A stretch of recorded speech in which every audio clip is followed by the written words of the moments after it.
Que Jésus-Christ, le Dieu Tout-Puissant, le Créateur du ciel et de la terre, soit une fois de plus glorifié. En ce 1er avril 2021, c'est une grâce que d'être encore vivant en ce jour.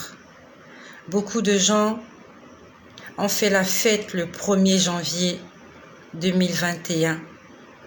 Ils se sont souhaités les vœux les meilleurs. Bonheur, santé, prospérité, longévité. Mais malheureusement, leur vie s'est arrêtée en cours de route. Alors que l'année n'est pas encore terminée, il y a beaucoup de gens qui sont tombés. Et toi et moi, nous sommes encore vivants. Rendons grâce au Seigneur pour cela. Et si nous parlons de prison satanique de l'esprit, le Seigneur m'a mis à cœur que je vous fasse le partage en ce qui concerne la prison satanique de l'esprit. Tout ce que je vous dis sur cette chaîne ne m'ont pas été communiqués ni enseignés par quelqu'un d'autre, si ce n'est que le Saint-Esprit. Le Saint-Esprit, c'est l'enseignant par excellence. Toi qui es à la tête d'une église, tu es un pasteur, tu es responsable d'un groupement religieux, tu es responsable d'un groupe de prière. Il faut que tu sois connecté au Saint-Esprit. Il enseigne bien, il explique très bien. Quand je parle de prison satanique, j'aimerais dire qu'il y a 3 sortes de prisons.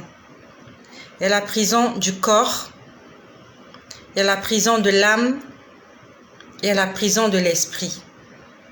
La prison du corps, nous savons, c'est lorsque le corps souffre, lorsque votre corps est emprisonné, soit par une maladie, soit par des persécutions, mais que vous pouvez ressentir dans votre chair. Là, on parle de la prison physique ou charnelle ou corporelle. La prison de l'âme.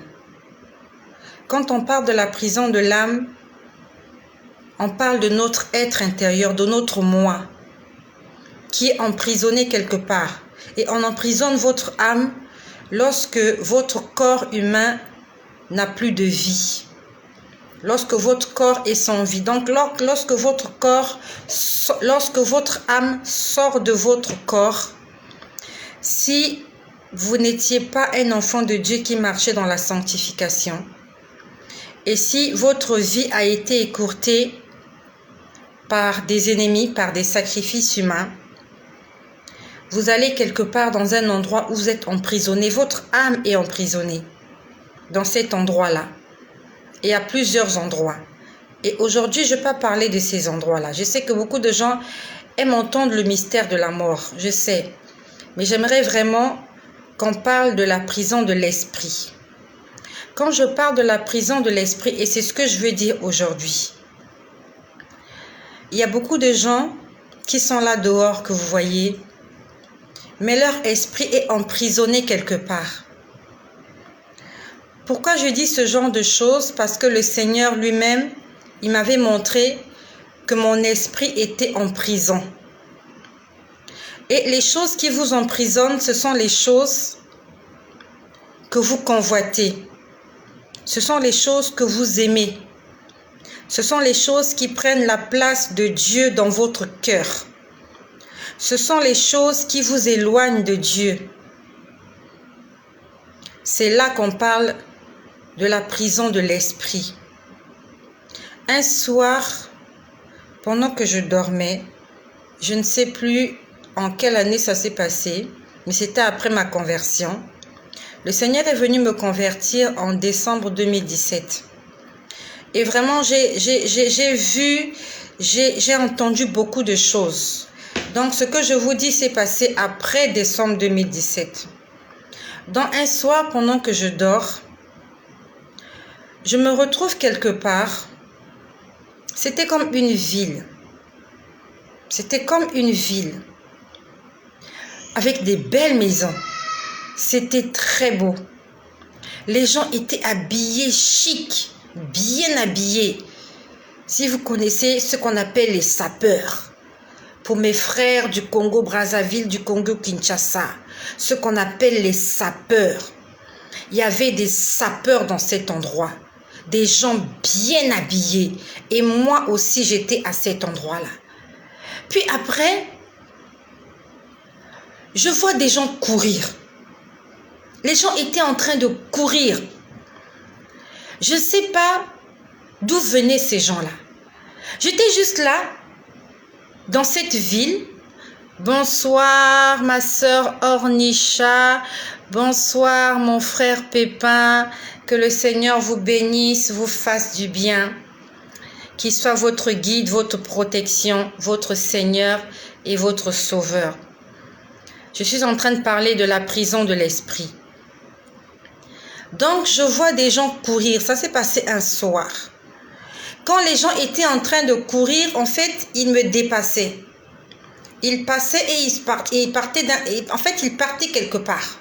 Ils étaient en train de courir. Et pendant qu'ils couraient, ils étaient en train de dire, les sapeurs, ils sont là. Quand j'ai entendu, je n'ai pas compris. J'ai dit, mais ils sont là, ils qui? Mais vraiment, tout le monde fuyait et moi, j'étais là. Je ne comprenais pas ce qui se passait. Et quand je vous dis ces choses, sont des choses en esprit. Ce ne sont pas des choses physiques. Ça se passe en esprit. Donc, ce sont des choses qu'on ne voit pas. Mais que le Seigneur nous a fait grâce de voir afin de comprendre ce qui se passe dans le monde spirituel. Nous sommes là pour être enseignés. Bonsoir ma sœur Claudia. Bonsoir ma sœur. Que le Seigneur te fasse du bien à toi, à ta famille, à toutes les personnes qui t'entourent, qui te guérissent de toute maladie, de toute infirmité et qu'il console ton cœur. Le Seigneur entend tes prières, il entend tes pleurs. C'est ce qu'il me demande de te dire. Qu'il entend tes prières et qu'il va te faire du bien. Continue à lui faire confiance. Aucun homme ne pourra te rendre heureuse. Il n'y a que Jésus-Christ qui pourra te rendre heureuse, ma sœur Claudia. Bonsoir, ma sœur Astino. Heureuse de te voir.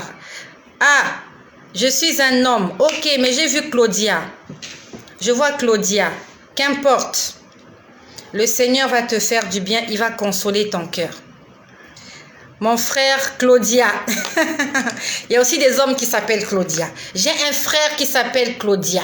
Bonsoir ma sœur Inès, fidèle au poste. Que le Seigneur vous fasse du bien. Qu'il se souvienne de toutes ces heures que nous sommes en train de passer sur Internet afin d'apprendre et surtout d'être prêts. Nous devons être prêts à rencontrer le Seigneur. Le Seigneur Jésus-Christ revient bientôt. Ce n'est pas un leurre, ce n'est pas un mythe. Ce ne sont pas des histoires. Il revient. Et quand je dis qu'il revient, je sais ce que je dis. Parce qu'il est venu me le dire. Il m'a dit, je reviens. Il n'a pas dit bientôt. Il m'a dit, je reviens. Il m'a dit, je suis déjà en route. Je suis déjà en route. Pour ceux qui me suivent régulièrement, bonsoir Yakuza. Bon là, je ne sais pas si c'est un homme ou c'est une femme, Yakuza. Bonsoir Yakuza. Merci pour votre fidélité à Jésus-Christ. Merci. Il vous le rendra. Soyez obéissants. C'est tout ce qu'il nous demande. Obéissance. C'est tout. C'est pas difficile. Là où il faut dire oui, on dit oui. Là où il faut dire non, on dit non. S'il faut aller à gauche, on va à gauche. S'il faut aller à droite, on va à droite. S'il faut aller tout droit, on va tout droit. S'il faut s'arrêter, on s'arrête. C'est tout. La vie chrétienne, elle est, on va dire que elle est tourmentée, mais elle est stable. C'est pas difficile. C'est pas difficile. La vie chrétienne, c'est pas difficile. La vie chrétienne, c'est juste, j'apprends à ne pas parler. C'est tout. T'apprends à ne pas parler. Tu fais comme si tu n'as rien écouté. Tout ce qui est mauvais là, tu n'as pas entendu. Tout ce qui est vilain, tu n'as pas vu, tu ne vois pas. Et tout ce qui est méchant, tu ne dis pas. C'est ça le résumé de la vie chrétienne. Je ne vois pas ce qui est mauvais, j'entends pas ce qu'il ne faut pas entendre et je ne dis pas ce qu'il ne faut pas dire. Yakuza est un homme, c'est ce que je me disais bien. Yakuza est un homme. Alors je vais continuer à parler de la prison de l'esprit. Donc je dis ce soir-là, ce sont des choses que je vois en esprit. Donc je suis là, les gens, il y a la débandade, les gens sont en train de courir et j'entends, pendant que les gens courent, ils sont en train de dire, ils sont en train de fuir quelque chose. Ils disaient, les sapeurs, ils arrivent. Et moi, j'étais là, je regardais, je voyais arriver personne, juste des gens qui couraient. Et prise par peur, je me mets aussi à courir dans le même sens. Dès que je cours, j'ai fait quelques pas, j'ai pris ma droite. C'est comme je vous ai dit, c'était une très belle ville. C'était très beau, une très belle ville. Je prends la droite. Dès que je prends la droite, je vois qu'en fait, les gens sont en train de se cacher. Il y avait des maisons. Il y avait des maisons. Donc moi, j'entre dans la première maison qui était sur ma droite. Pour me cacher aussi parce que je ne sais pas ce qui se passait. Mais les gens étaient en train de fuir. Il y avait la débandade. Lorsque j'entre dans cette maison-là, qui était sur ma droite, en fait, quand on est entré, nous étions 3. Donc, moi, je suis entrée. Il y a un monsieur qui est entré avec moi, un monsieur avec la peau métissée. Il était métisse, très grand de taille, près de 1 mètre, plus de 1,80 m. Donc, avec un petit enfant. Nous sommes entrés dans cette maison. C'était une très belle maison. En tout cas, c'était une très belle ville. Tout était beau à cet endroit-là. Les gens étaient bien habillés, les gens étaient chic-choc, les maisons étaient belles. Donc, nous entrons dans cette maison. Nous entrons dans cette maison pour nous cacher. Dès que j'entre dans la maison avait 3 pièces. Donc, le monsieur qui était avec moi, il entre dans une pièce. L'enfant aussi entre dans une autre pièce et moi, je reste dans la pièce centrale, on va dire à l'entrée. Dès que nous sommes entrés dans cette pièce s'est obscurcie. En fait, les murs ont disparu. Tout ce qui était beau avait disparu. C'était juste rempli de ténèbres. C'était ténébreux et ça s'est passé en une fraction de seconde. La seconde d'avant, les choses étaient belles. C'était beau, il y avait des belles maisons, la ville était belle. Les maisons étaient belles. Lorsque j'entre dans cette maison, c'est une belle maison. Mais dès que j'entre, la maison s'obscurcit. C'était devenu les ténèbres. Vraiment, c'était en une fraction de seconde. Et je pouvais voir des yeux. Il y avait des yeux rouges qui me regardaient. Il n'y avait que des yeux.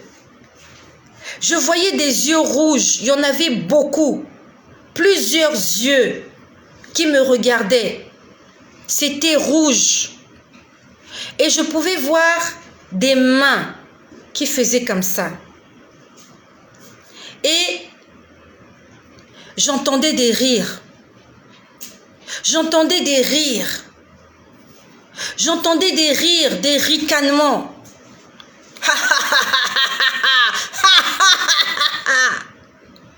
Et c'était beaucoup de ricanements. Et c'était beaucoup de ricanements. Donc, juste le fait de voir les yeux, j'étais effrayée. Je ne voyais pas le corps de ces gens-là. Parce que la pièce était plongée dans les ténèbres. La pièce était plongée dans les ténèbres.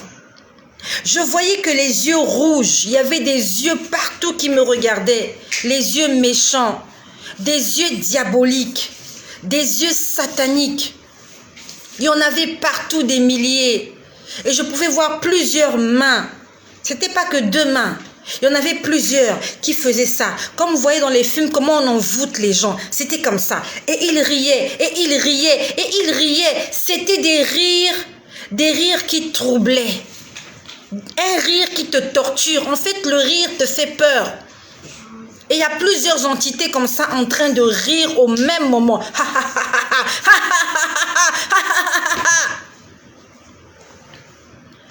j'ai commencé à entendre des cris. Les gens étaient en train de hurler. Je ne les voyais pas parce que tout était noir. Là où j'étais, c'était noir. Mais je sais que derrière moi, il y avait le monsieur métis qui était entré avec moi. Et que de l'autre côté, il y avait le petit enfant. C'était un garçon d'une dizaine d'années. L'enfant était en train de hurler. Je ne sais pas qu'est-ce qu'on lui faisait. Le monsieur derrière moi était en train de crier. Je ne sais pas qu'est-ce qu'on lui faisait. J'entendais une femme quelque part en train de hurler. Moi aussi, j'étais en train de hurler parce que je ne comprenais pas ce qui se passait. Il n'y avait pas de porte. Il n'y avait pas de fenêtre. Il n'y avait pas de lumière. C'était obscur. Je voyais des yeux qui me regardaient, avec des mains qui étaient en train de rire et de me faire ça. Je pouvais sentir dans ma chair comment j'étais traversée par des vers, des gros vers, comme des vers intestinaux. Pour ceux qui connaissent les vers intestinaux, quand je parle des vers intestinaux, je parle pour ceux qui connaissent les ténias. J'avais des vers, des gros vers qui entraient et qui sortaient dans tous mes orifices. Quand je parle de tous les orifices, vous savez ce que je veux dire par tous les orifices. Donc, toutes les ouvertures, partout où il y a des ouvertures dans mon corps charnel, il y avait des vers qui entraient et qui sortaient. Partout où il y avait des ouvertures. Ici, il y a des ouvertures. Là, il y a des ouvertures. Ici, il y a des ouvertures. Là, il y a des ouvertures. Et j'en ai encore deux quelque part. Et vous savez de quoi je parle. Et j'avais des gros vers, des énormes vers, comme des vers intestinaux, avec la couleur des vers intestinaux. Et ça avait à peu près cette couleur-là. Bon, là, ça ressemble à du jaune, mais c'était un peu comme les vers intestinaux. Si vous avez déjà vu la couleur des vers intestinaux, le ténia, ça ressemblait à ça. J'avais des vers partout, qui entraient et qui sortaient. Donc, les yeux me regardaient. Les mains étaient en train d'essayer de m'envoûter. J'avais des vers qui sortaient et qui entraient dans mes yeux. J'avais des vers qui entraient et qui sortaient de mes oreilles. Il y avait des vers qui entraient et qui sortaient de ma bouche. En fait, c'est ce qui était dans ma bouche qui me dérangeait. Parce que j'avais la bouche ouverte. J'avais la bouche ouverte comme dans les dessins animés. Vous voyez, dans les dessins animés, il y a des dessins animés qui ont la bouche. Quand elle ouvre la bouche, c'est tellement large que vous avez l'impression qu'il y a un véhicule qui peut entrer à l'intérieur. J'étais en train de tirer. J'étais en train d'essayer de me débarrasser de ces vers-là. J'avais la bouche ouverte. Je criais. Ah! Ah! Ah! Je criais. J'étais en train de crier. Les vers ne s'arrêtaient pas de sortir. Ça sortait. Dans mes yeux, j'en avais qui entraient et qui sortaient. J'en avais partout, mais je n'avais que deux mains. Je n'avais que deux mains alors que j'ai plusieurs orifices. J'ai plusieurs ouvertures dans mon corps. Je ne pouvais pas tout gérer. Je m'étais concentrée sur ma bouche parce que je pouvais sentir les vers traverser ma gorge. Je tirais. Derrière le monsieur qui était derrière, il criait. Le petit garçon qui était de l'autre côté, il criait. J'entendais une femme, je ne sais pas, c'était crier. Elle hurlait, mais c'était tout le monde était en train de hurler. Tout le monde était en train de hurler à cet endroit. Et les yeux regardaient, ils étaient contents. Ils étaient contents. Ils riaient, ils ricanaient, ils riaient. Au fond de mon cœur, je me disais, mais comment ils peuvent rire alors que nous, on est en train de souffrir? Comment ils peuvent rire alors qu'on est en train de souffrir? J'étais en train de souffrir dans ma chair, dans cet endroit. J'ai crié, j'ai tellement crié, les vers ne s'arrêtaient pas. Les vers ne s'arrêtaient pas. J'avais l'impression qu'ils avaient des kilomètres. Je croyais que à force de tirer, ils vont s'arrêter. Ils ne s'arrêtaient pas. J'en avais dans les yeux. Mes yeux étaient ouverts, mais les vers entraient et sortaient. J'en avais dans les narines. Ça entrait et sortait. Ça ressemblait à un film de science-fiction, mais c'était réel. Je chantais ça dans ma chair. J'étais écœurée parce que les yeux qui nous regardaient là étaient très méchants. Et j'avais mal au cœur pour le petit garçon qui était en train de crier. J'ai dit, enfin, au fond de moi, je me disais, comment on peut faire souffrir un petit enfant comme ça? Au fond de moi, j'étais en train de me demander comment nous, on peut souffrir et il y a des gens qui sont contents de nous voir souffrir. Et c'est comme si j'ai entendu une réponse. La réponse m'a dit, toutes les personnes qui étaient là, ce sont les personnes qui aiment la luxure. Je te laisse aller fouiller le dictionnaire. Va chercher ce que signifie luxure. Tous ceux qui aiment la luxure sont en prison dans cet endroit. Même s'ils sont vivants sur la terre.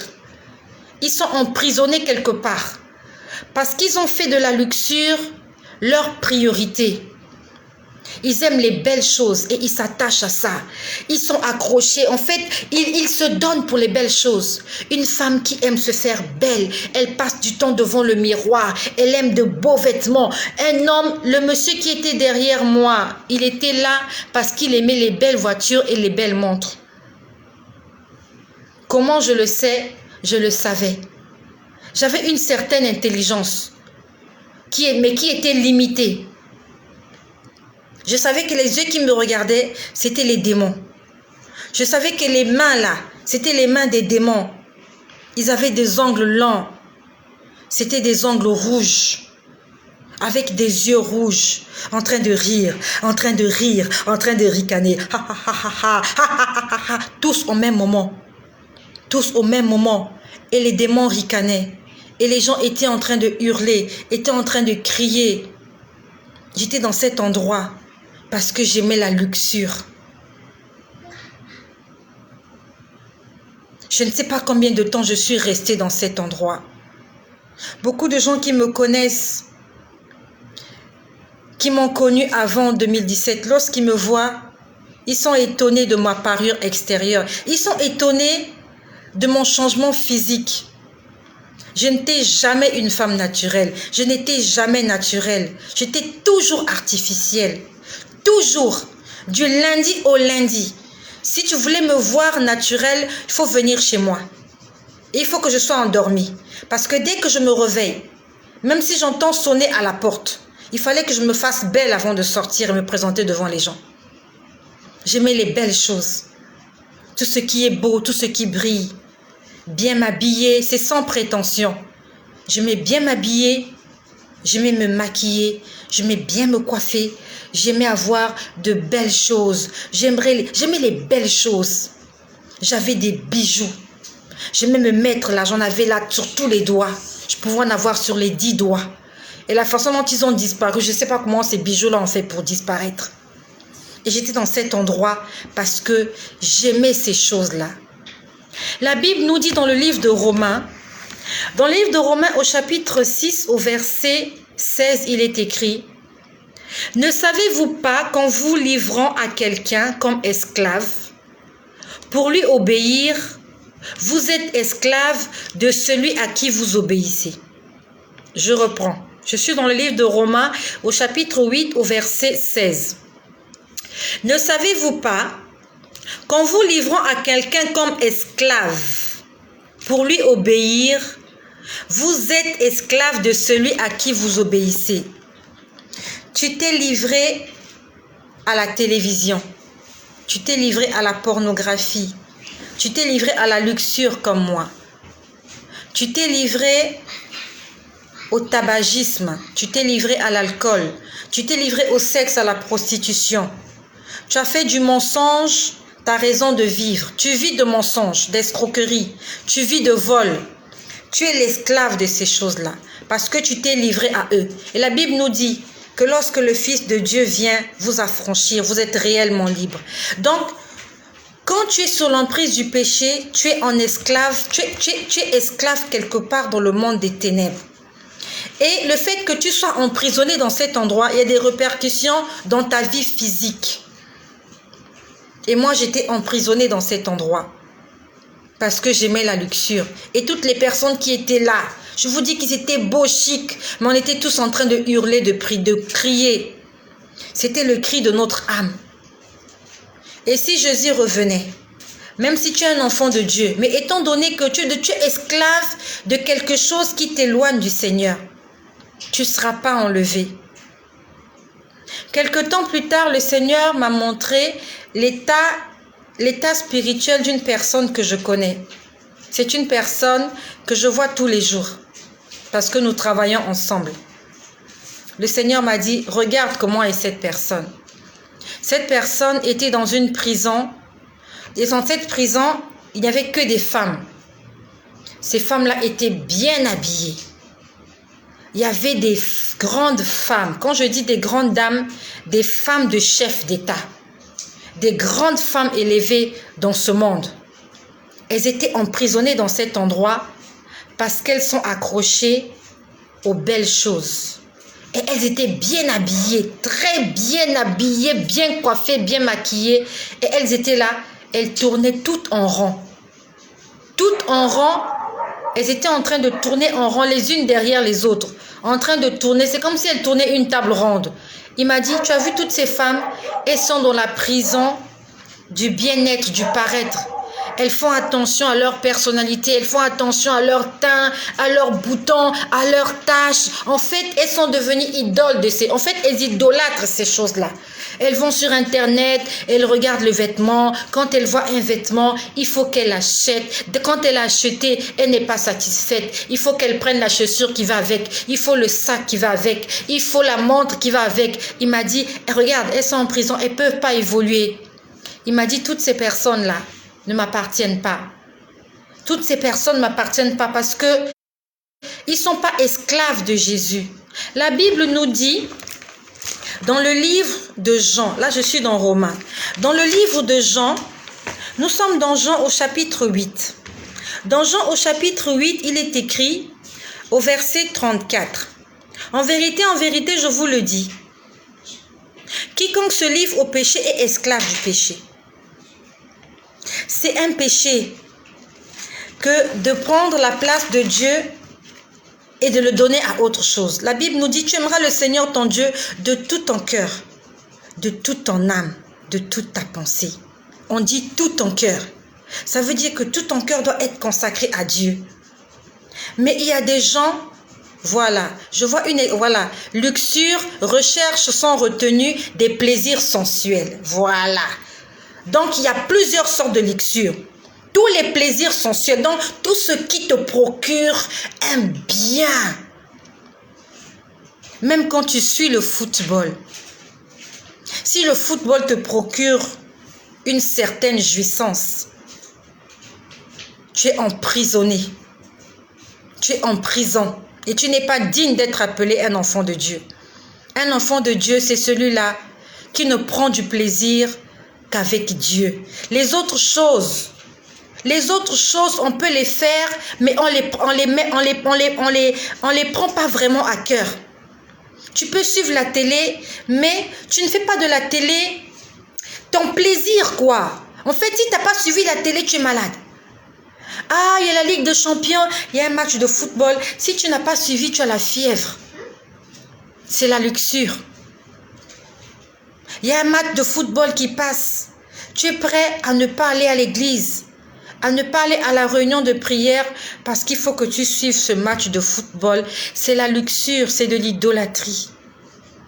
À ce moment-là, Dieu n'est pas ta priorité. Et c'est comme j'ai dit, nous étions nombreux dans cet endroit. Et on a comme ça plusieurs. Tout ce que tu aimes, tu n'arrives pas à t'en passer. Une femme passe, tu n'arrives pas à regarder une femme passer devant toi. Quand une femme passe, il faut que tu la regardes. Il faut que tu la déshabilles du regard. Il faut que tu lui parles, que tu la dragues, que tu lui fasses la cour. Quand tu vois un vêtement, tu dois l'acheter. Quand tu vois quelque chose, il faut que tu l'achètes. Quand tu vois quelque chose, il faut que tu le possèdes. La luxure. Et j'étais dans cette prison. Et mon esprit était torturé. Et je pouvais le sentir dans ma chair. Je criais, je criais, je criais. Celui qui était derrière moi, il était là parce qu'il aimait les belles voitures et les montres. Lui, ce n'était pas les femmes qui l'ont amené là. Peut-être qu'il vit dans la chasteté. Peut-être qu'il est fidèle à sa femme. Il n'est pas homosexuel. Mais il était là parce qu'il aimait les belles voitures et les belles montres. Et à cause de ça, il allait en enfer. Juste parce qu'il avait idolâtré ces choses-là. C'était ça, sa priorité. Il veut avoir de belles voitures. Il ne parle que de voitures. Il parle de montres. Montres Rolex, belles montres chères. Et ces choses ont pris la place de Dieu. Il n'adore pas les idoles. Bonsoir mon frère Joe. Voilà, je vois Joey, mon frère Joey. Merci, que le Seigneur te bénisse aussi. Donc, toutes les choses qui prennent la place de Dieu dans ton cœur, ça devient ton idole. Et tu n'es pas un enfant digne du Seigneur. Nous allons repartir. Non, nous sommes toujours dans Romains. Dans Romains, il est écrit, ayant été affranchis du péché, vous êtes devenus esclaves de la justice. La justice doit être notre priorité. Nous devons être esclaves de la justice. Ça veut dire que si tu n'as pas fait de bonnes choses, si tu n'as pas réjoui le cœur de Dieu, tu te sens mal. Tu te sens mal. C'est ça, être esclave de Dieu. Esclave de l'obéissance. Esclave de justice. Beaucoup de gens iront en enfer, pas parce qu'ils sont menteurs, pas parce qu'ils sont voleurs, pas parce qu'ils sont idolâtres, pas parce qu'ils sont impudiques, mais ils iront parce qu'ils aiment les choses de ce monde, parce qu'ils aiment la luxure. Tu aimes les belles choses. Tu aimes ce qui brille. La belle maison là, ça doit être pour toi. La belle femme là, ça doit être pour toi. Toutes les belles femmes, c'est pour toi. Les hommes de truie, les beaux maris de truie, c'est pour toi. Tout l'argent doit t'appartenir.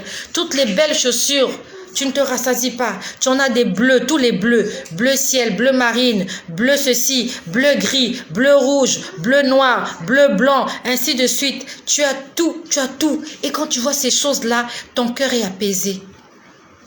Le problème, c'est que tu ne te rassasies jamais. Tu en veux encore et encore.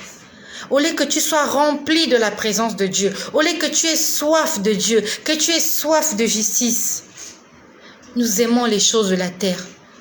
La Bible nous dit, celui qui se fait ami du monde devient ennemi de Dieu. Pourquoi? Pourquoi la Bible dit? C'est parce que le monde entier est sous le contrôle de Satan. Le monde entier est sous le contrôle du malin. Les vêtements, la musique, tous les biens que nous voyons, la nourriture, tout est sous le contrôle du malin. Et quand nous nous accrochons à ces choses, nous accrochons à ce qui est sous le contrôle du malin, automatiquement on s'accroche au malin. Le Seigneur m'a montré un jour l'état d'âme. Alors mon frère Joey, malheureusement, dans ma communauté, les Congolais, cet amour de luxure est très présent, mais je crois au fait que Dieu nous libérera. Oui, Dieu est là pour nous libérer, mais c'est à nous d'accepter la libération. Dieu est là, Dieu a toujours été là, il n'est pas loin. Mais est-ce que nous acceptons d'être libérés? Dieu a déjà envoyé Jésus. Il n'enverra pas Jésus une deuxième fois pour libérer les gens. Il a déjà envoyé une première fois. Le Fils de Dieu est venu afin de nous affranchir du péché. Le problème, c'est nous. Les costumes, il y en aura toujours sur les vitrines. Les belles choses, on aura toujours. Mais c'est à nous d'apprendre à ne plus aimer ces choses-là. Dieu nous a donné les possibilités, les capacités et la force de ne pas aimer ces choses. La Bible nous dit, Dieu a tant aimé le monde qu'il a envoyé son Fils unique, afin que quiconque croit en lui ne périsse point, mais qu'il ait la vie éternelle. Tu crois en Jésus. Tu lui donnes tout ton cœur. Tu lui laisses le commandement de ta vie. Tu lui donnes le volant de ta voiture. Et c'est maintenant lui qui te dirige. C'est plus toi qui dirige ta vie. Tu lui donnes le volant. Tu dis, prends le volant, moi, je m'assois derrière et je te laisse faire. Le problème chez nous, c'est que nous n'aimons pas donner le volant au Seigneur. Parce que le Seigneur nous amènera toujours sur des voies qui sont justes. Et l'homme n'aime pas la justice. Dieu te dira toujours de faire du bien. Il te dira, ne regarde pas les femmes d'autrui. Ne regarde pas ces choses-là, ils vont te détruire. Dieu te dira, ne mens pas, ne vole pas. Et nous, on n'aime pas entendre ça. Nous aimons faire comme nous voulons. C'est ça le problème. Dieu est déjà là, il te tend les mains. Il te dit, viens, je veux te sauver. Mais est-ce que tu acceptes son invitation? Est-ce que tu acceptes qu'il te sauve? Ou tu veux continuer à rester accroché à ces choses-là? Le Seigneur un jour m'a montré l'état d'âme d'une personne que je vois aussi tous les jours parce que nous travaillons ensemble. Cette personne est une très belle personne. Une très belle personne. Mais lorsque le Seigneur m'a montré l'état de son âme,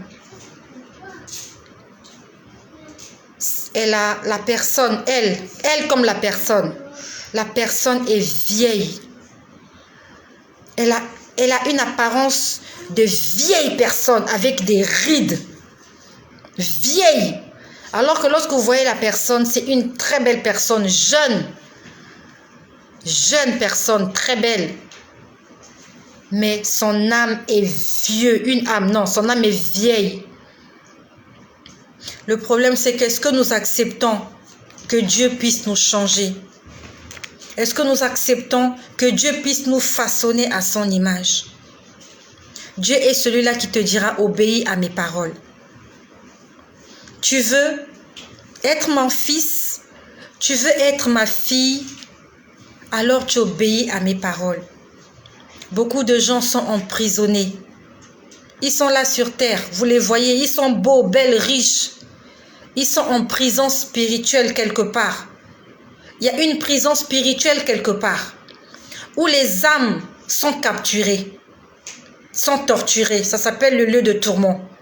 Il y a aussi une prison spirituelle, là où nos esprits, ce que nous aimons, ce que nous apprécions, nous poussent à nous retrouver dans ces prisons-là et nous sommes sous l'emprise du malin.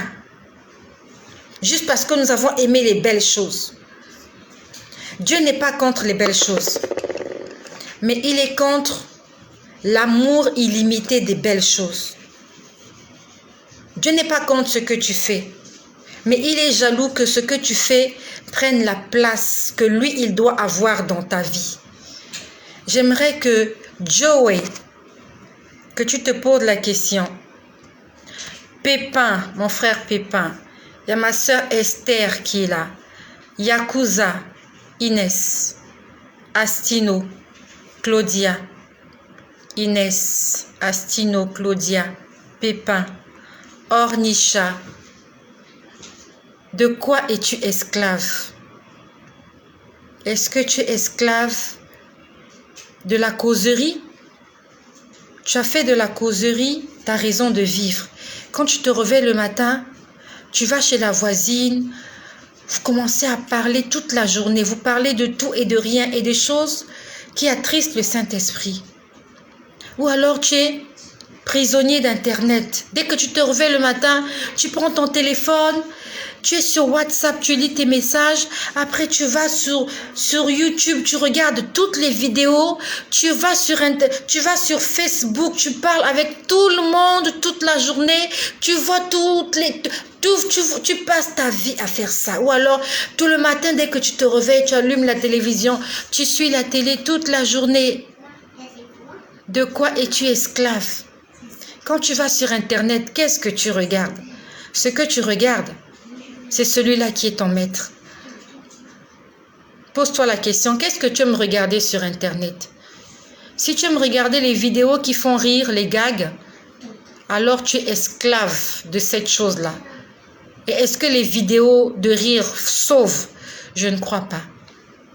Si tu aimes la boxe, tu passes ta vie sur Internet, tu regardes la boxe, tu regardes la lutte, tu regardes le football. C'est ça ton Dieu.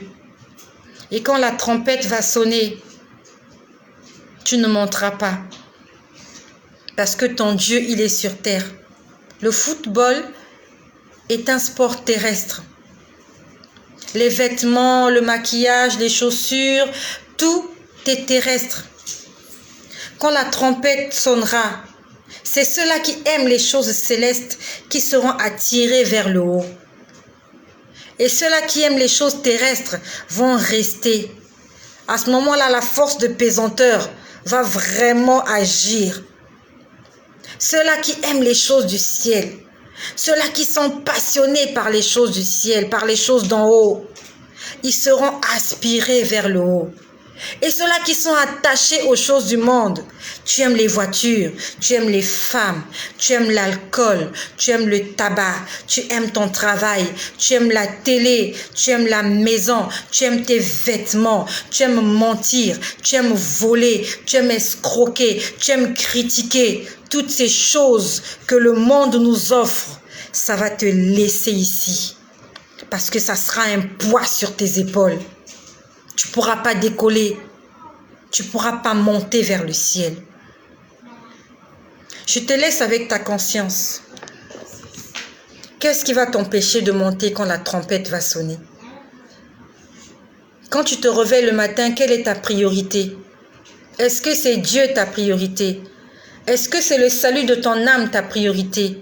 Ou alors c'est la luxure, la sensualité? Tu aimes les choses, tu aimes sentir les choses, tu aimes le plaisir. Tu aimes le plaisir plus que Dieu. Alors que la Bible dit, tu aimeras le Seigneur ton Dieu de tout ton cœur. De tout ton cœur. Est-ce que tu aimes Dieu de tout ton cœur? Quand tu vas sur Internet, est-ce que tu cherches Dieu? Est-ce que tu veux apprendre quelque chose? Est-ce que tu vas écouter des prédications? Est-ce que tu vas écouter des enseignements sur Internet? Est-ce que tu vas écouter la louange? Ou alors, tu fais autre chose. Tu as entendu une prédication du pasteur Marcelo, 10 minutes. Tu dis, ok, c'est bon, c'est terminé. Voilà, j'ai eu ma dose de prédication. Maintenant, je me plonge dans la sexualité. Tu regardes le sexe, la pornographie toute la journée. Tu prends du plaisir. Et ça se manifeste dans ta chair. Si pendant que tu es en train de faire ça, si la trompette sonne, est-ce que tu vas monter ou tu vas rester dans ton siège avec ton membre viril dans ta main? Si pendant que tu es en train de te masturber, l'ange de la mort que tu ne vois pas vient et te donne un coup sur la nuque, le coup fatal. Est-ce que c'est un ange de Dieu qui viendra récupérer ton âme ou ce sont les démons qui viendront récupérer ton âme? On viendra te trouver là, la braquette à découvert, avec tes parties intimes dans ta main. Quelle honte! Quelle honte! Est-ce que quand la mort viendra, elle te trouvera en train de lire ta Bible, en train d'adorer le Seigneur, en train de suivre des prédications, à genoux prosternés, en train de chanter des louanges, ou bien peut-être allongé, couché, en train de prier intérieurement? Quand la mort viendra, dans quelle situation te trouvera-t-elle? Quand Jésus reviendra, dans quelle situation te trouvera-t-il? Pose-toi la question. Aujourd'hui, 1er avril, c'est pas la fin du monde. Il est 21h59, la trompette n'a pas encore sonné, Jésus n'est pas encore revenu. Mais depuis ce matin, il y a des milliers de gens qui sont morts. Ils se sont réveillés comme toi et moi. D'autres n'étaient pas malades. Ils étaient bien portants. Ils avaient fait des programmes pour ce soir. Ils avaient des rendez-vous pour demain. Ils avaient des projets pour cette fin d'année. Mais aujourd'hui, 1er avril, c'est leur date de décès. Ça sera écrit sur leur tombe. Décédé le 1er avril 2021. On ne met pas l'heure parce que l'heure, ce n'est pas important. C'est le jour qui est important. On ne met jamais aussi la raison. On ne met pas la cause. Parce que la cause n'est pas importante. Le problème, c'est que tu es mort, tu es mort. On s'en fout de la cause. Est-ce que demain, tu vas terminer la journée? Et si tu termines la journée demain, est-ce que tu vas terminer la semaine? Et si tu termines la semaine, est-ce que tu vas terminer le mois d'avril? Est-ce que tu vas le terminer? Il y a beaucoup de gens qui sont au debout aujourd'hui. Demain, le 2, ils ne seront plus là. Ils vont s'en aller le 2. Il y en a plusieurs là dehors. Ils ne savent pas qu'ils sont en train de passer les dernières heures de leur vie. Ils ne savent pas. Personne ne leur a dit. La mort ne donne pas de rendez-vous. Il ne te bip pas pour te dire lave-toi, habille-toi, prépare-toi. Je viendrai te chercher à 4 heures. Je venais te chercher à midi pendant que tu es en train de déjeuner. Je venais te chercher à 21 heures quand tu vas monter au lit. La mort n'avertit pas. Est-ce que tu seras encore là demain? J'aimerais t'inviter. Nous allons faire une prière ensemble. Parce que nous ne sommes pas maîtres de notre souffle. Il y a un Dieu là-haut qui coordonne tout. Nous allons nous préparer au cas où ça arrivait ce soir. Que le Seigneur sauve nos âmes. J'aimerais que tu pries avec moi. Seigneur Jésus, j'ai écouté ta parole. Je reconnais que j'ai attristé ton esprit. Pardonne mes péchés. Je te remercie pour ton amour, pour ta bonté et pour ta miséricorde. Tu es mon Dieu, tu es mon Seigneur, tu es mon Maître. Je te donne toute ma vie. Je veux t'aimer de tout mon cœur. Je veux obéir à tous tes commandements. Et je veux passer mon éternité à tes côtés. Car c'est toi mon Créateur. Manifeste-toi dans ma vie. Sauve-moi. Libère-moi de la prison qui m'empêche de voir ta gloire. Fais descendre sur moi ton Esprit Saint.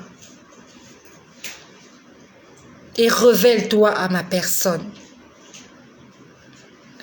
Au nom puissant de Jésus-Christ. Je te remercie, à toi qui as fait cette prière. Il y a un adage qui dit, ne repousse pas à demain ce que tu peux faire aujourd'hui.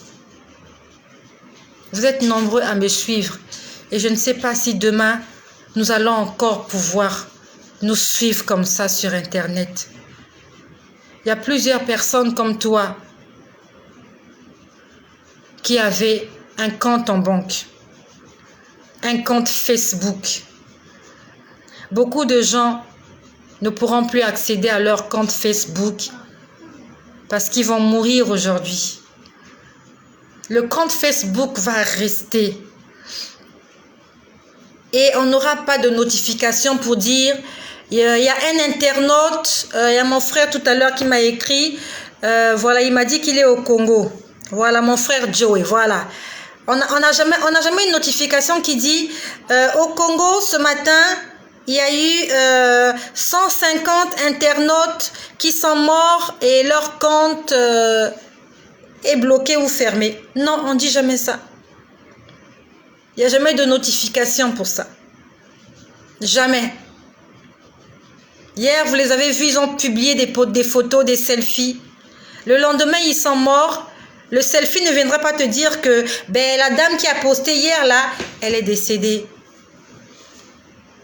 Ça fait un moment qu'il y a un buzz là sur l'internet. Il y a une dame camerounaise qui a été tuée par son mari aux États-Unis.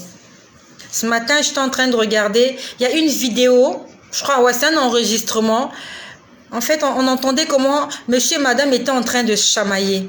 C'est bien écrit, je crois, que ça s'est passé une semaine avant son décès. Elle était en train de chamailler avec son mari. Ça s'est passé, je crois, aux États-Unis. C'est une dame camerounaise. Est-ce que lorsqu'elle se chamaillait avec son mari, paix à son âme, et toutes mes condoléances à la famille attristée. Une semaine avant, lorsqu'elle se chamaillait avec son mari, elle a enregistré la dispute. J'entendais le monsieur dire, oui, tu vas sortir. Il parlait de loyer. Elle disait, non, ainsi de suite, faut plus traumatiser mes enfants, quelque chose comme ça. Est-ce qu'elle savait que la semaine qui allait venir, elle serait plus là? Et qu'on allait en parler sur Internet.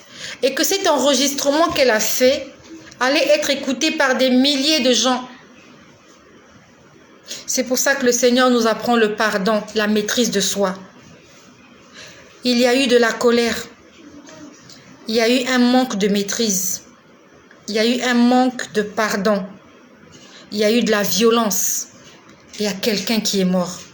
Le monsieur est resté. Elle est partie. Si parmi les deux, il y avait un qui pouvait avoir un bon tempérament, rester tranquille, est-ce que tu es obligé de répondre quand l'autre parle? Est-ce que tu es obligé de répondre? À cause d'une réponse, tu vas recevoir un verre sur la tête qui va t'amener à la morgue. Parce que tu n'as pas su te contenir une minute. Tu n'as pas appris à fermer ta bouche. Si elle s'était tue, les choses auraient été différentes. Si le monsieur s'était tué, aujourd'hui, ils seraient toujours en vie, les deux, en train d'élever leurs enfants. Il leur a manqué la maîtrise de soi. Et c'est ça qui nous tue.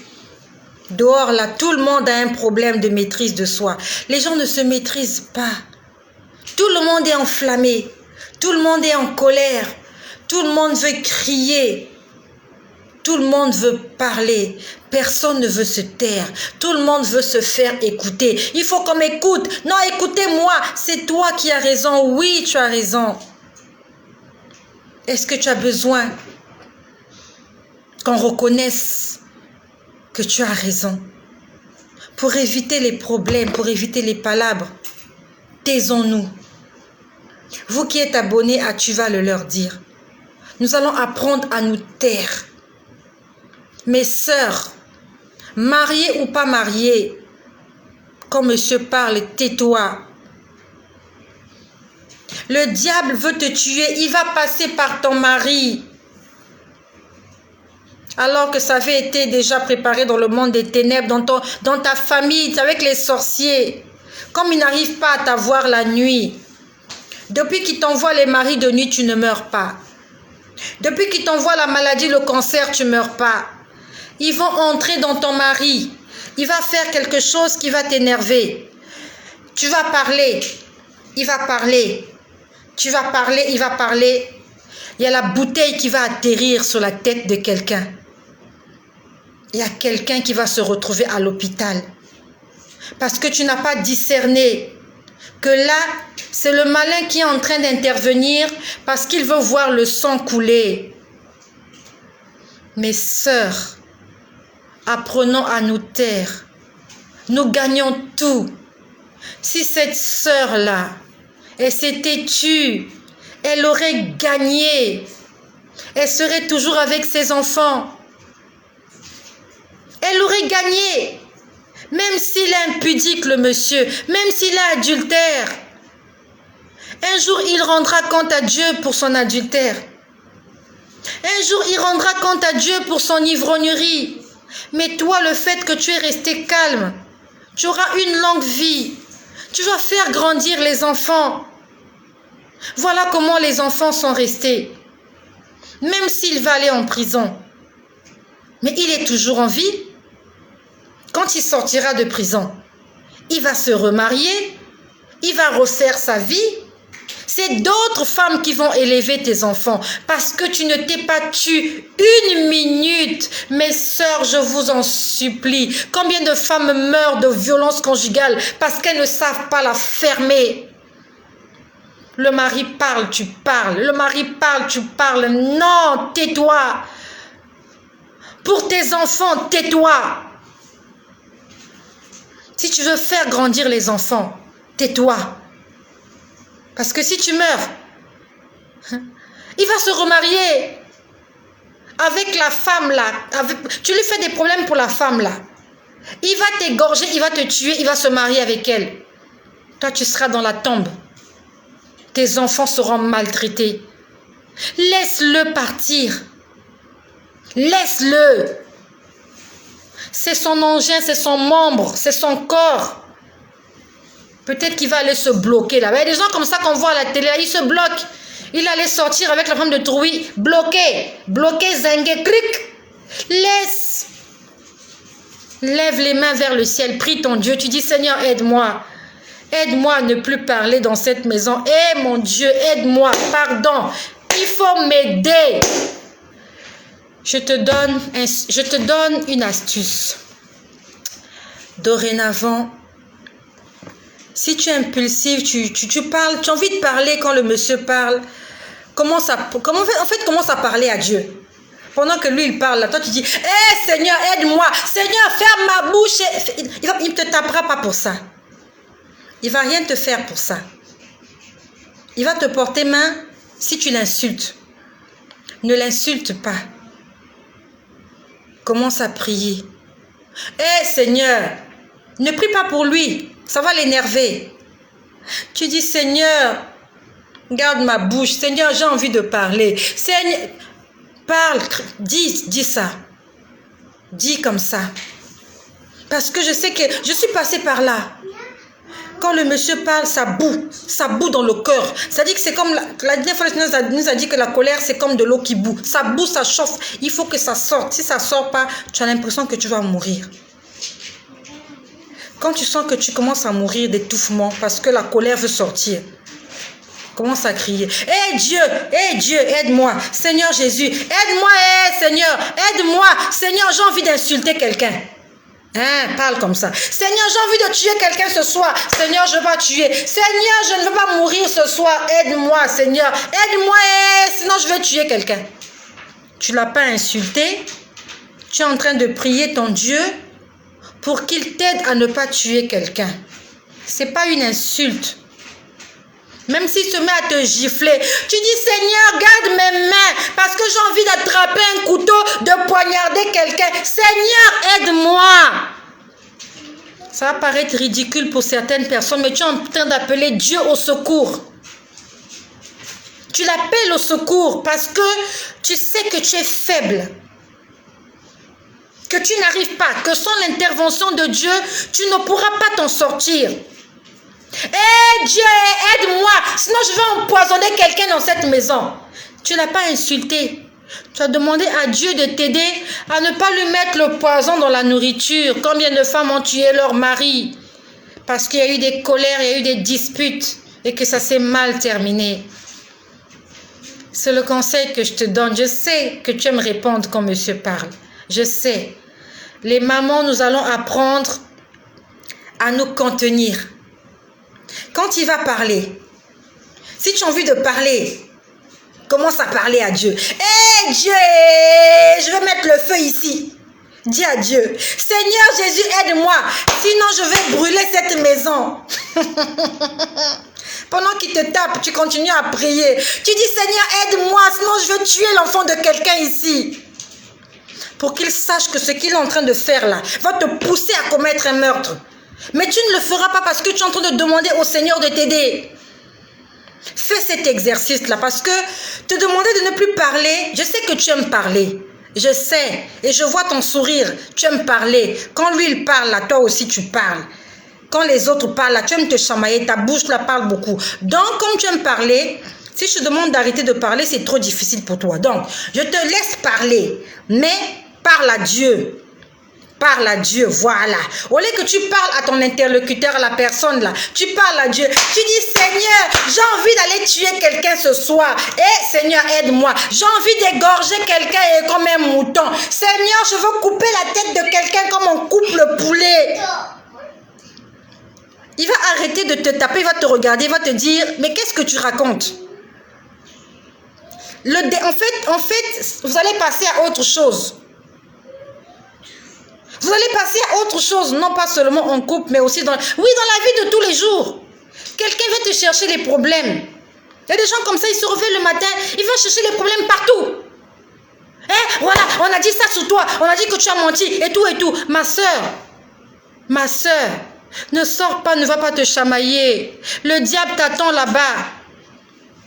Tu vas aller te chamailler. Ça va mal se passer. Quelqu'un va prendre un couteau. Il y aura du sang qui va couler. Quelqu'un va mourir. Un va aller à l'hôpital, l'autre à la morgue, l'autre en prison. Il y aura des orphelins, il y aura des veuves, il y aura des veufs. Donc dorénavant, quand tu es en colère, sors ta colère, dis à Dieu, Seigneur, regarde comment je suis en colère, Dieu. Pardon, il faut m'arrêter. Si tu ne m'arrêtes pas, Seigneur, je vais aller en prison ce soir. Commence à parler à Dieu. Tu dis, Seigneur, il y a un esprit mauvais. Il y a l'esprit de mort. Ça veut dire qu'il y a l'esprit de mort qui est là. Et comme il n'arrive pas à vous tuer de façon mystique, ils viennent la nuit, ils n'arrivent pas à t'avoir. Il va passer la journée par quelqu'un qui va venir te chercher des problèmes pour rien. Voilà comment tu t'es réveillé le matin sans maladie. Tu te retrouves à l'hôpital ou à la morgue parce que tu as parlé. Juste parce que tu as parlé. Tu vas aller frais. Tu vas aller frais à la morgue, sans maladie. Qu'est-ce qui s'est passé? Non, elle se chamaillait. Pendant qu'elle se chamaillait là, elle a giflé. L'autre est partie, s'est cogné la tête et elle est morte. C'est tout, c'est tout. Ah! C'est la gifle là qui l'a... Oui, c'est la gifle là qui l'a tuée. La gifle l'a tuée. Une simple gifle. Alors que parmi les deux, s'il y avait un qui avait un tempérament doux, même si l'autre est en train de chauffer, toi quand tu dis rien là, tu vas le refroidir. Et on va éviter un meurtre, on va éviter un drame. Apprends au Seigneur à fermer ta bouche. C'est très important. Là où le diable ne t'a pas eu là, il va attendre que tu ouvres la bouche pour que la personne qui est en face de toi puisse avoir le dessus, puisse avoir raison. Pourquoi vous avez fait ça? Non, elle m'avait insulté. N'insulte plus, ne parle plus, ne dis plus rien. Si quelque chose te fait mal, tu entres dans ta chambre, tu pleures à ton Dieu pour le salut de ton âme. Parce que si tu meurs pendant que tu te chamailles, c'est pas un ange de Dieu qui viendra te chercher. Si tu meurs dans une bagarre, c'est pas un ange de Dieu qui viendra te chercher, même si tu as raison. Tu étais en train de pécher à ce moment-là. Non seulement tu vas en enfer, tes enfants vont rester orphelins. Tu as fait tout ça pour rien, à cause d'une petite colère. C'est pour ça qu'on dit que la colère est une folie. Tu deviens fou, tu perds le contrôle, tu fais des choses insensées, comme un fou. Soyez bénis mes sœurs et j'attends vos témoignages, s'il vous plaît. Je suis heureuse que vous soyez toutes connectées. Merci d'être connectées. Merci de partager. Je veux aussi entendre vos témoignages. Écrivez-moi. Maman Estelle, mon mari m'a insulté. J'ai essuyé ses chaussures. Là, il comprendra que tu es devenue folle. Pendant qu'il t'insulte là, tu vas prendre le chiffon. Tu vas essuyer ses chaussures qu'il a portées. Les chaussures qu'il a portées là. Tu te mets à genoux, tu essuies. Il te dit, qu'est-ce que tu fais? Tu dis, non, j'essuie tes chaussures. Il va comprendre que tu es devenue folle. Il ne va plus rien te dire. Essuie ses chaussures. Je sais que c'est difficile pour toi. Pour tes enfants, fais-le pour tes enfants. Fais-le pour tes enfants. Il y a trop d'orphelins. Orphelins parce que maman n'était pas calme. Parce que maman parlait trop. si ton mari est ivrogne, est-ce que c'est ça la raison pour que tu lui répondes? Est-ce qu'on répond à un ivrogne? Un ivrogne, il est malade, il est fou. Est-ce qu'on répond à un fou? Est-ce qu'on répond à un fou? Si un fou te cherche les problèmes, donc tu vas te battre avec un fou dans la rue. Le diable est entré en lui pour venir te tuer. Ma soeur, ouvre tes yeux et le discernement. Cette soeur-là qui est morte aux États-Unis, ce sont ses parents. Je ne la connais pas. Elle ne me connaît pas. Je ne connais pas ses parents. Ce sont ses parents qui ont envoyé un esprit mauvais. Je dis ça parce que je ne la connais pas. Donc, ils ne peuvent même pas me porter plainte aussi. Voilà. On est ici pour apprendre. Au Cameroun, elle était déjà bloquée. En fait, on l'avait bloquée. Ce sont des révélations que je vous fais. C'est le Seigneur qui est là. Il est en train de me dire ce qui s'est passé. Au Cameroun, dans la famille où elle est la sorcellerie, ils l'ont bloquée. En fait, elle a pu s'en sortir. Se marier, sortir du pays, avoir des enfants. Ah, elle est partie là-bas. Ils vont là-bas, ils n'arrivent pas à la voir. Qu'est-ce qu'ils ont fait? Ils ont envoûté le monsieur. Comme ça tombe sur le monsieur. Hein. Qui va chercher le sorcier? On ne cherche pas le sorcier, mais le sorcier est là. Il s'est caché. On va dire violence conjugale. Voilà. Non, c'est pas violence conjugale. C'est sorcellerie. C'est pas violence conjugale. Depuis le Cameroun, il y a un esprit impur qui est allé s'aimer le trouble dans le foyer.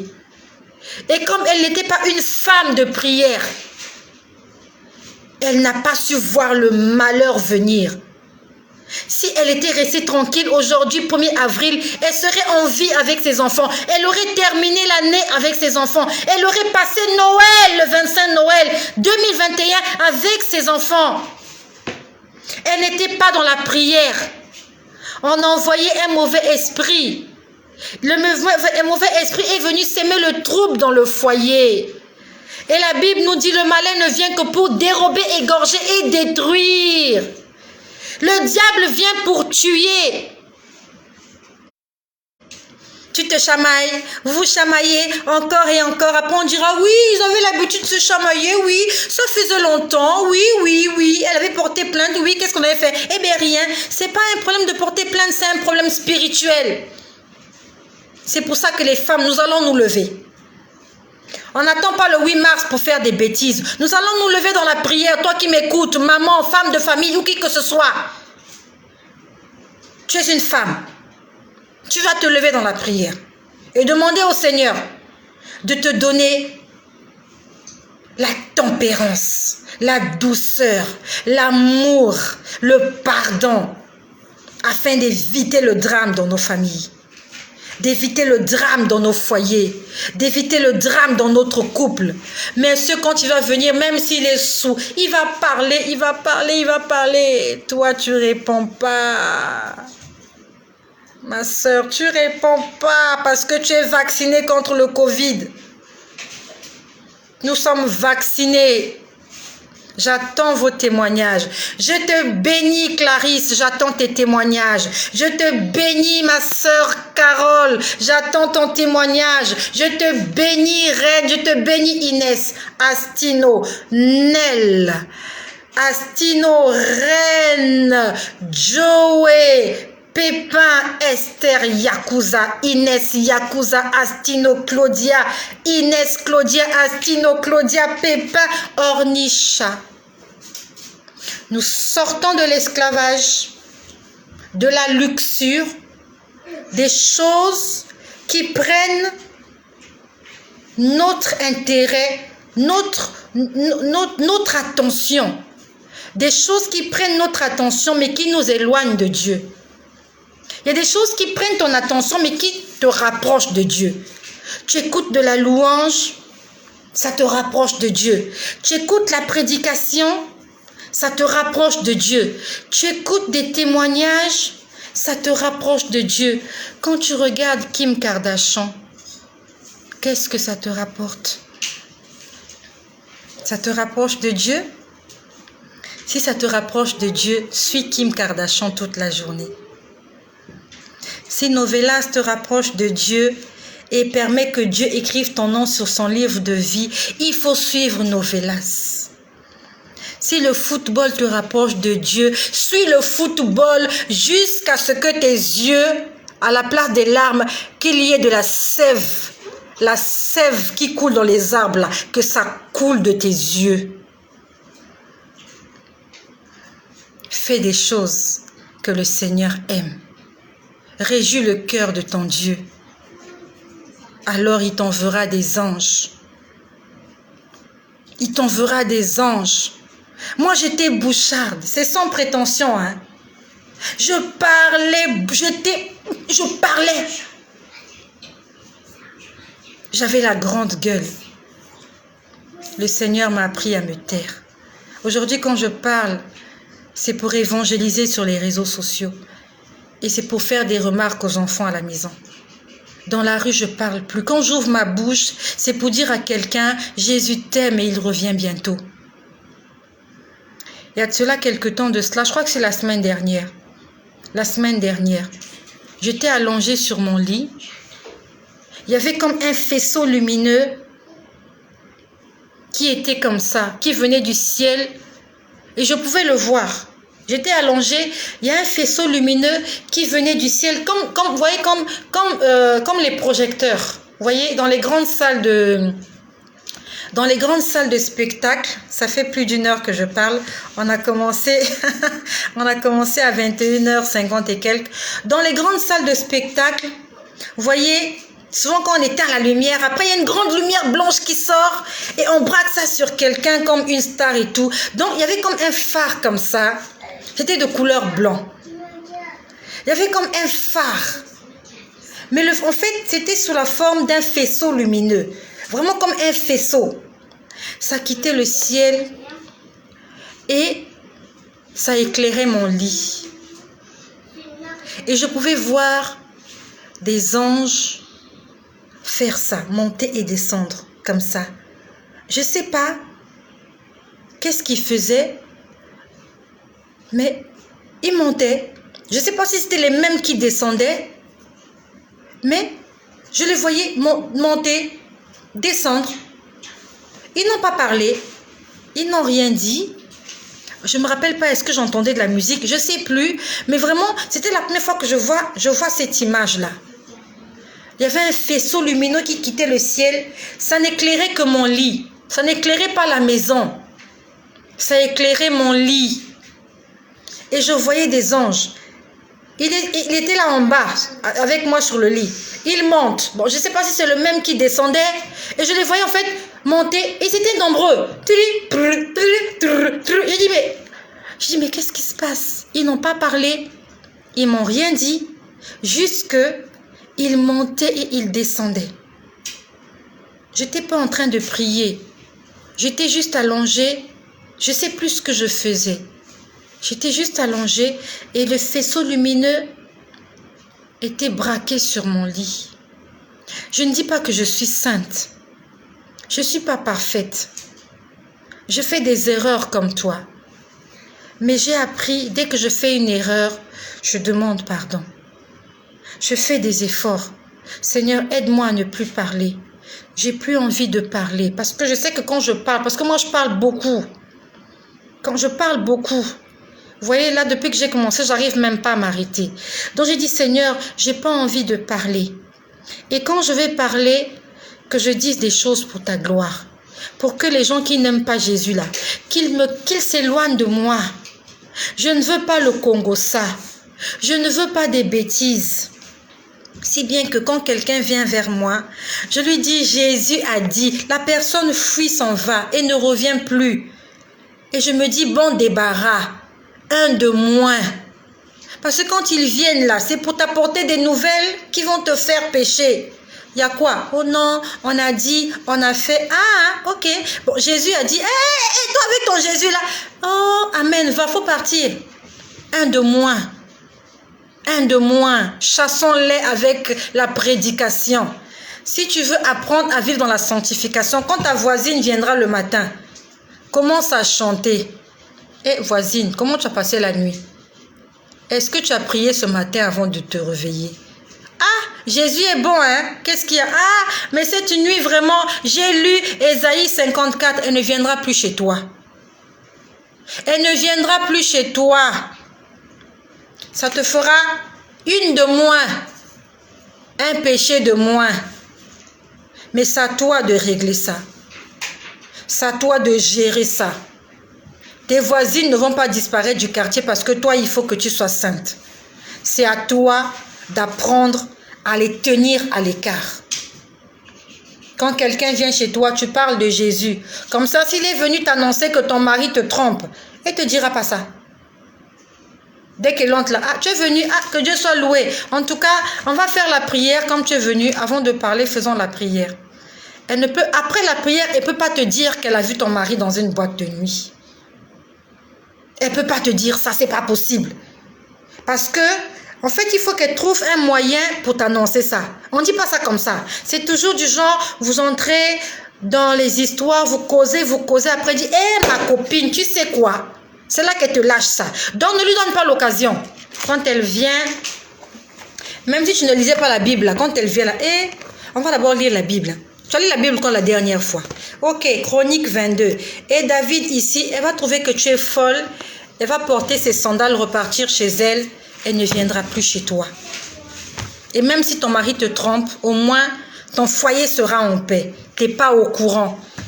Et le fait que tu aies pris la décision d'obéir à Dieu, même s'il a eu le sida, Dieu ne permettra pas que tu aies le sida.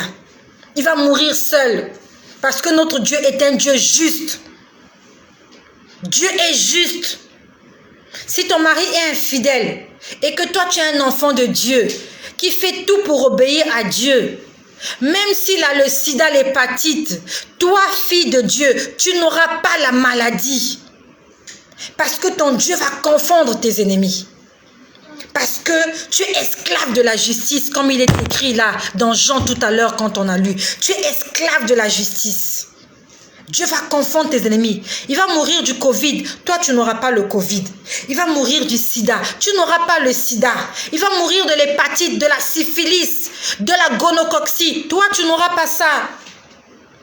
Parce que tu es sous la protection divine. Dieu est un Dieu juste.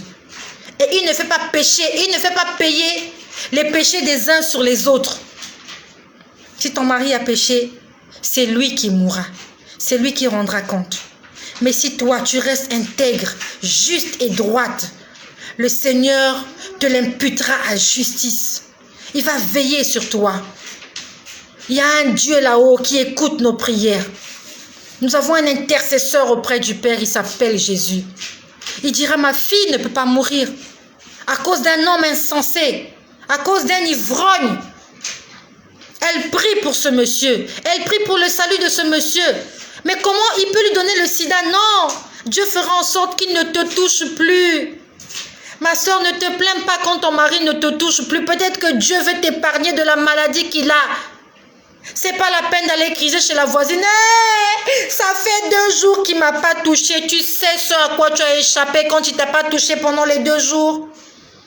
Rends grâce au Seigneur. La Bible dit en toutes choses, rendez grâce au Seigneur. Ça fait 1 an qu'il ne te touche pas. Dis merci. Tu ne connais pas le virus qui circule dans ses veines. Dis merci au Seigneur.